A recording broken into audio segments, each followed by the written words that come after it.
Kennedy, and I am the mother of four children who all graduated from college, all excelled. Three of them got 10-year scholarships to college that would pay for their degrees through their doctoral degree. And I just wanted to share with you some things that I've learned along the way. When they were young, in elementary, high school, people would always ask me, Miss Kennedy, how do your children get so smart? And I would say because they do what they're supposed to do and they pay attention in school, and that's why they excel. However, it came that I found out later that it was a little bit more than that. And it was actually with my grandchildren that I learned that this is what was happening. My oldest daughter told me, she says, Mom, you're doing something with these kids because when they go around other children their age, they excel. They're so much smarter than they are. So whatever it is you're doing, you need to package it, Mom. So, of course, I kind of took it with a grain of salt. But at that point, what happened was I started getting more and more intentional with what I taught my grandchildren because they are like little sponges. Now, I have taught adults before in the college setting, but I decided to stop doing that and focus on the younger children. And what I also found out is that through research that I had done, I found out that the ages 0 to 3 are the most critical years for children's brain development to occur. 80% of their brain development happens at that time. And I keep pencils in my head sometimes, in my hair. But anyway, back to the point.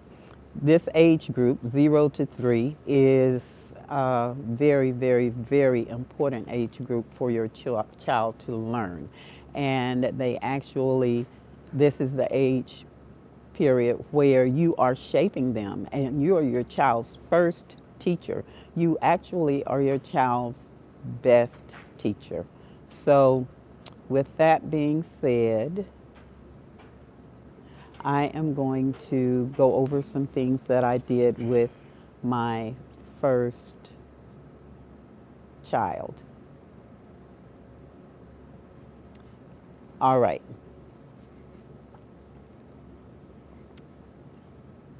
So, I, all right. So, here we go. These are 5 things that I actually did with my grandchild that I saw on yesterday.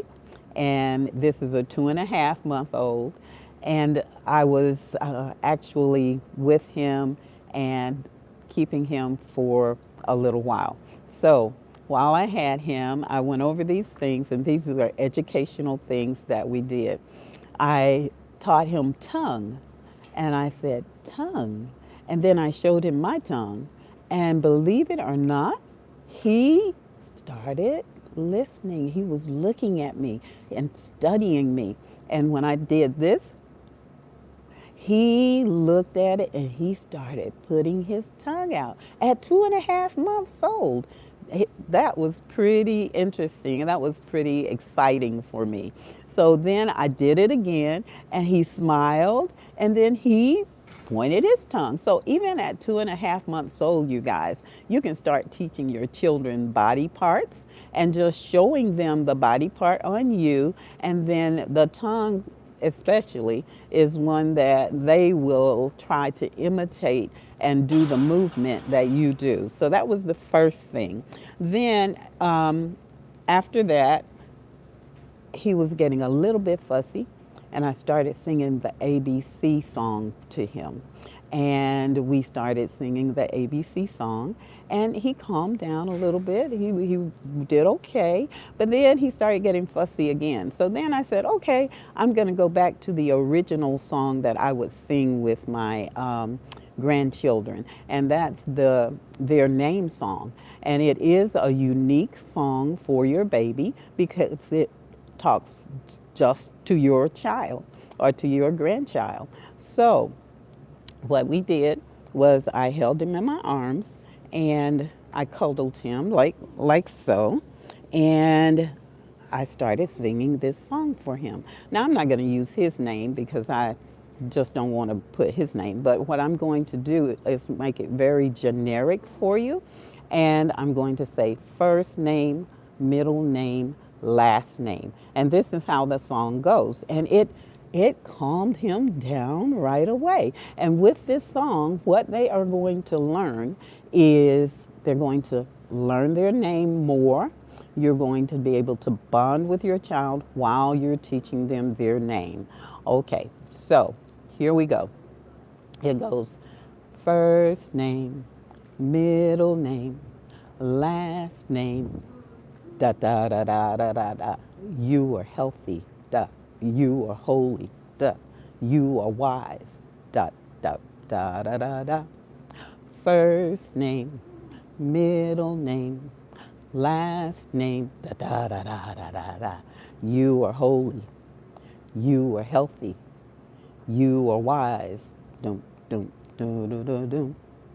First name, last middle name, last name, da da da da da da da. You are perfect. You are awesome in God's eyes. Da da da da da da. So you make up your own um, you make up your own descriptions of your baby, whatever you want them to be. So it teaches them their name, and it also gives them positive affirmations about what they are. And you are speaking these things into their life at the same time. So those are several things that happen when you sing that song. It's a very anointed song. Okay, so that's that one.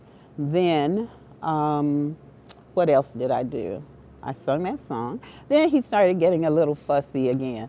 And when he got fussy that time, what I did, what's going on here is I am telling you things that I did with my 2.5-month-old to comfort him and to calm him down. And while I was doing that, he was also learning. Okay? So that's one of the things that I did was I sung that unique song. And if you want to know more about that song, I did a video on that song about a unique song for your baby, so you can go back and look at that, and it goes into depth on that song.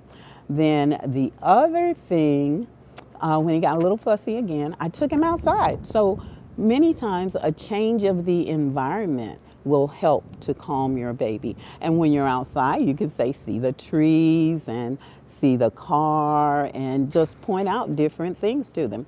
In this case, his brother and sister were outside. So as soon as he saw them, he calmed down and he just really had a good time too. But it gave us also a chance to talk about things that are in the nature, and that's a part of science. So these are all things where your child is learning at an early age, and it's practical things that you can do with your child. You don't have to spend extra time doing that. Okay, let's see. The other thing, so the first thing I did was I taught him where his tongue was, and he started sticking out his tongue. 2.5 months, you guys. My 1-year-old does that too. My 1-year-old grandson, he does that too, and he really enjoys the, showing me his body parts, like his ears and his nose and his mouth and his tongue. So, and his eyes, winking his eyes. So that's something that you can start at 2.5 months old, and it goes with them throughout, and they are learning as well. So first I did that, then I sung the ABC song, then I sung the unique song. So that's 3 things. Then 4, I took him outside, got him some fresh air, and put him in a different environment. And then 5, he really started getting fussy. So I guess this was maybe about after 45 minutes to an hour that I had him. And he started getting really, really fussy. And guess what? He started talking to me. At 2.5 months, babies do talk. They communicate in their own way. So you know what he did? The thing that he did was he started doing this. He was talking to me, telling me he's hungry now. So I took him to his mom. Well, first I changed his diaper, took him to his mom, and he was happy. So those are the 5 things I did yesterday for my 2.5-month-old to keep him happy. Now, so some of you follow me quite often. You catch my lives. And I've been going over just a series where I tell you what I've done with my 13-month-old grandchild, 1 year and 1 month. Things that I do with him on a daily basis that you can do with your toddler as well, okay? That you can do with them so that they will learn to love learning, okay? It will be second nature to them because you have instilled these things in them when they were young and when their brains were developing. So you have instilled these things, and that way you can get them to just, this will be the natural, normal thing for them to do, okay? So yesterday with my 1-year-old, we did the ABC song, and we did the one, I let him watch the video while he was eating, okay? And this doesn't take extra time, and you just talk with it. And this video was,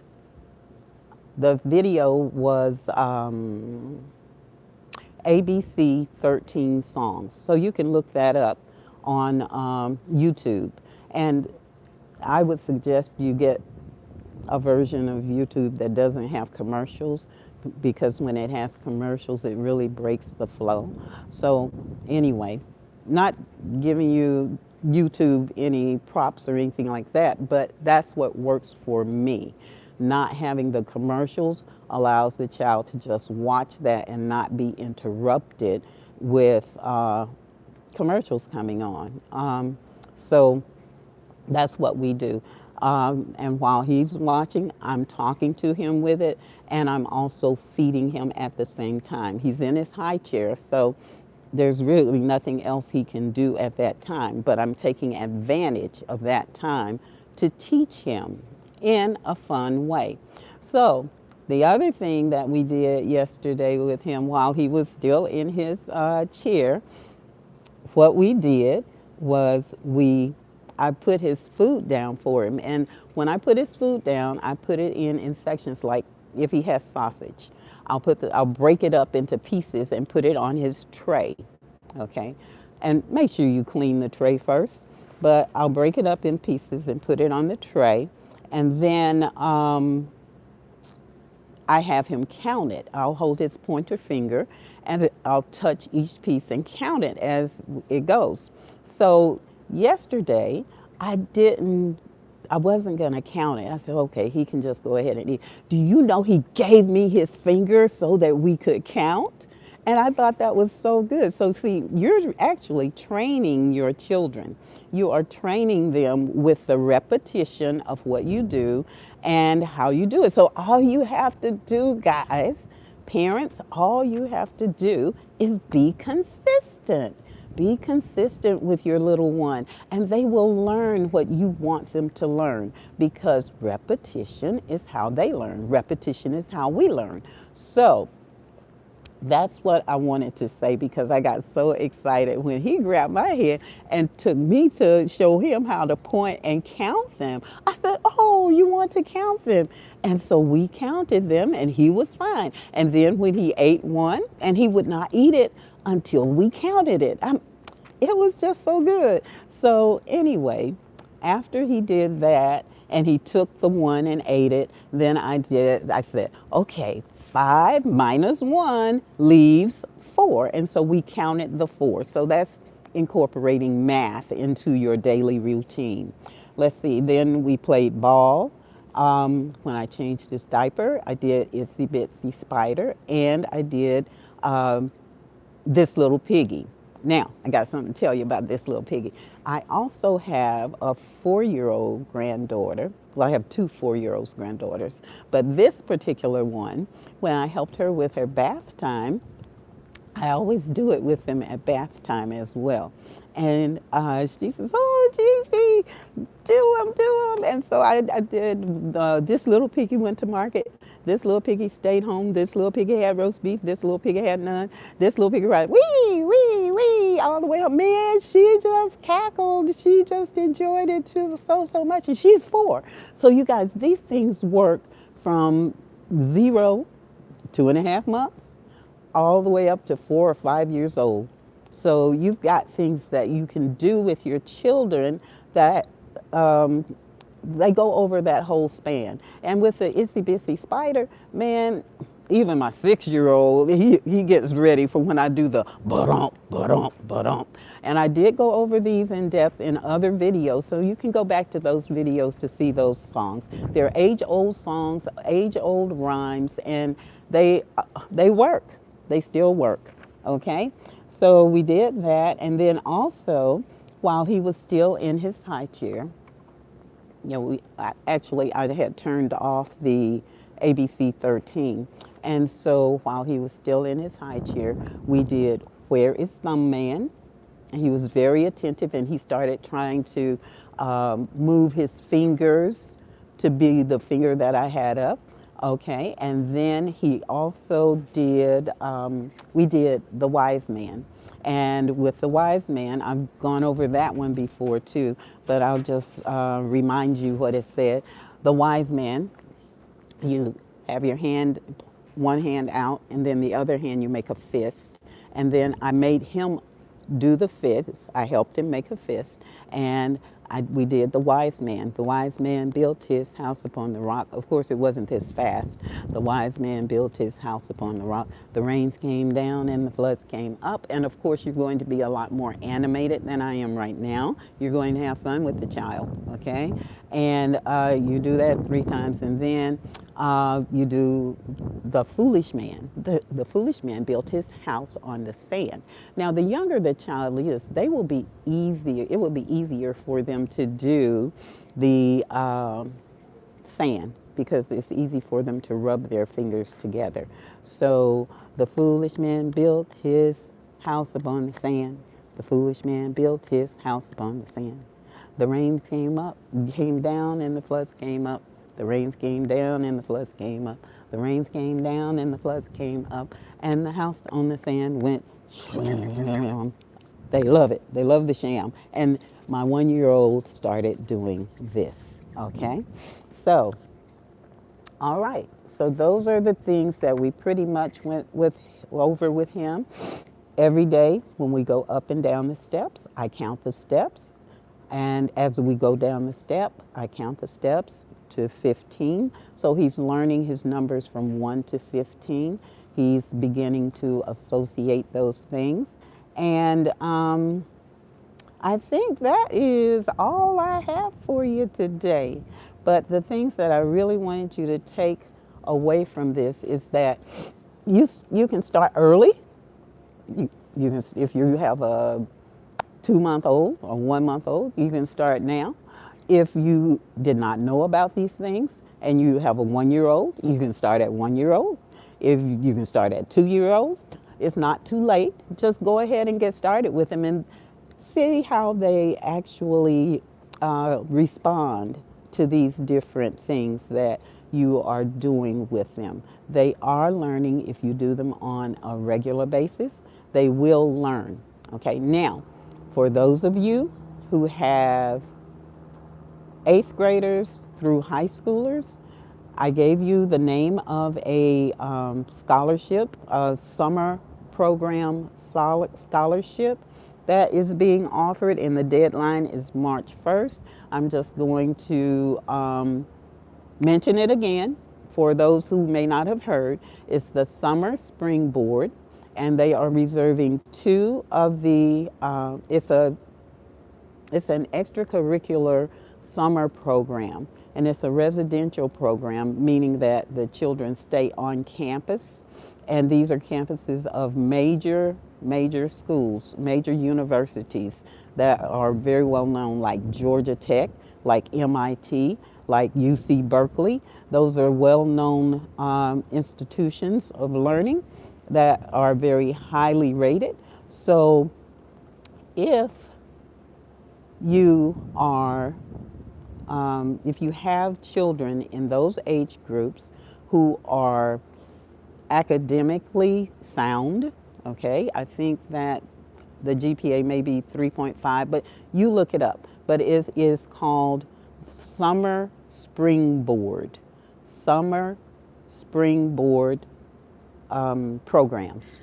Summer Springboard programs. Just Google that.